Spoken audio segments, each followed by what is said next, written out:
नमस्कार विद्यार्थियों, इस वीडियो में हम बहुत ही आसान तरीके से लंबवृत्तीय बेलन से संबंधित इस प्रश्न को हल करना सीखेंगे। तो विद्यार्थियों, यहाँ पर हमारा लंबवृत्तीय बेलन से संबंधित पहला प्रश्न कुछ इस प्रकार है। एक वर्गाकार कागज की लंबाई 22 सेंटीमीटर है। कागज को मोड़कर एक लंबवृत्तीय बेलन बनाया गया है। बेलन का व्यास व आयतन ज्ञात कीजिए। अर्थात इस प्रश्न में हमें बेलन का व्यास व आयतन दोनों ज्ञात करना है, तो हम ज्ञात कर लेते हैं। तो विद्यार्थियों, सबसे पहले हम यहाँ पर लिख लेते हैं हल। अब इस प्रश्न में जो दिया हुआ है उसको लिख लेते हैं। दिया है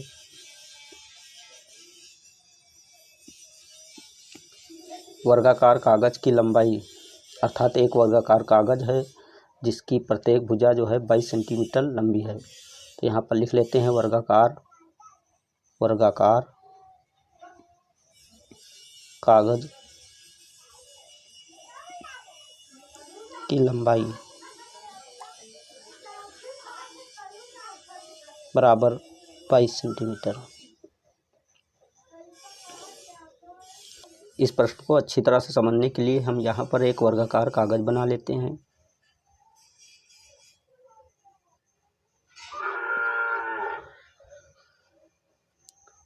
मान लीजिए हमारा ये वर्गाकार कागज है, इसको नाम ABCD दे देते हैं। चूँकि इस वर्गाकार कागज की प्रत्येक भुजा 22 सेंटीमीटर है, तो यहाँ पर हम 22 सेंटीमीटर लिख लेते हैं और यहाँ पर भी हम 22 सेंटीमीटर लिख लेते हैं। यहाँ पर 22 सेंटीमीटर लिख लेते हैं और यहाँ पर भी हम 22 सेंटीमीटर लिख लेते हैं। चूँकि इस कागज़ को मोड़कर एक लंबवृत्तीय बेलन बनाया गया है, तो यहाँ पर हम एक लंबवृत्तीय बेलन बना लेते हैं।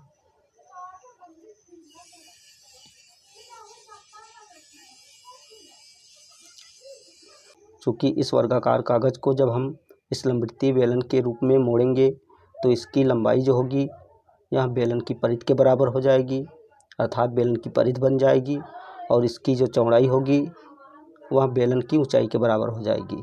तो यहाँ पर हम कह सकते हैं कि इस बेलन की ऊंचाई h बराबर 22 सेंटीमीटर। माना इस बेलन की त्रिज्या r है,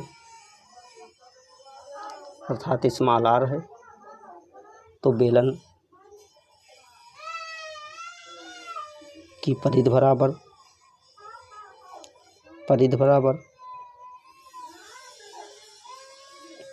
2πr होता है, अर्थात बेलन की परिधि का फार्मूला 2πr के बराबर होता है।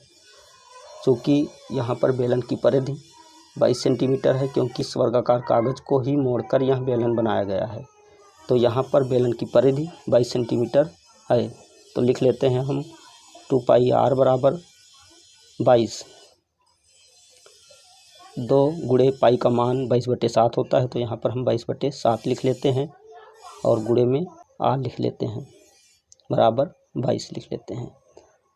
इस 22 को इस 22 से काट देते हैं, तो यहाँ पर हमें 2/7 गुणे r बराबर 1 प्राप्त होता है। अगले स्टेप में r बराबर 7/2 प्राप्त होता है, अर्थात इस बेलन की त्रिज्या हमें r बराबर 7/2 सेंटीमीटर प्राप्त हुई। तो हम जानते हैं कि बेलन का व्यास बराबर 2 गुणे बेलन की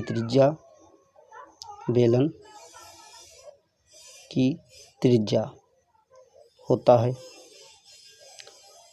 तो यहाँ पर बेलन की त्रिज्या 7/2 प्राप्त हुई है, तो यहाँ पर हम लिख लेते हैं 2 गुणे 7/2। तो 2 से 2 को काट देते हैं, तो यहाँ पर हमें 7 प्राप्त हो जाता है, अर्थात बेलन का व्यास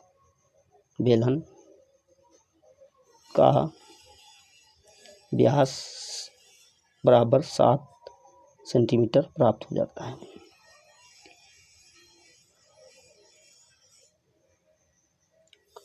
अब हम इस लंबवृत्तीय बेलन का आयतन ज्ञात कर लेते हैं। तो विद्यार्थियों, हम जानते हैं कि लंबवृत्तीय बेलन का आयतन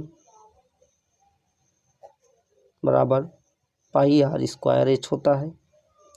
तो इस फार्मूले में हम सभी मानों को रख लेते हैं, अर्थात r व h को रखकर इस बेलन का आयतन ज्ञात कर लेते हैं। तो पाई का मान 22/7 होता है, तो 22/7 लिख लेते हैं। आर का मान यहाँ पर 7/2 प्राप्त हुआ, अर्थात बेलन की त्रिज्या 7/2 है, तो यहाँ पर हम 7/2 लिख लेते हैं। चूँकि आर का स्क्वायर है अर्थात त्रिज्या का स्क्वायर है, तो हम 2 बार 7/2 लिख लेते हैं गुणे में।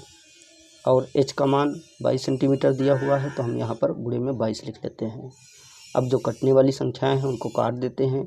तो 2 से इस 22 को काटते हैं तो हमें 11 प्राप्त होता है, और इस 2 से इस 22 को काटते हैं तो यहाँ पर भी हमें 11 प्राप्त होता है, तथा इस 7 को इस 7 से काट देते हैं। अब जो शेष बच जाता है उसको गुणे के रूप में लिख लेते हैं। तो यहाँ पर 11 गुणे 7 गुणे 11 बच जाता है। अब 11 का जब 11 से गुणा करते हैं तो हमें संख्या 121 प्राप्त होती है, और गुणे में 7 लिख लेते हैं। 121 का जब 7 से गुणा करते हैं तो 7 एकम 7, 7 दूनी 14, 14 के 4, 7 एकम 7, हासिल 1 8, अर्थात हमें संख्या 847 प्राप्त होती है। तो विद्यार्थियों, इस प्रकार बेलन का आयतन यहाँ पर 847 सेंटीमीटर क्यूब प्राप्त हुआ।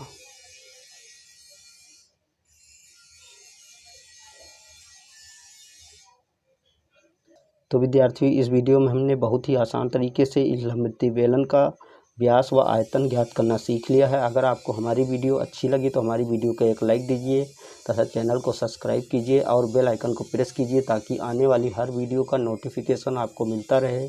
जय हिंद।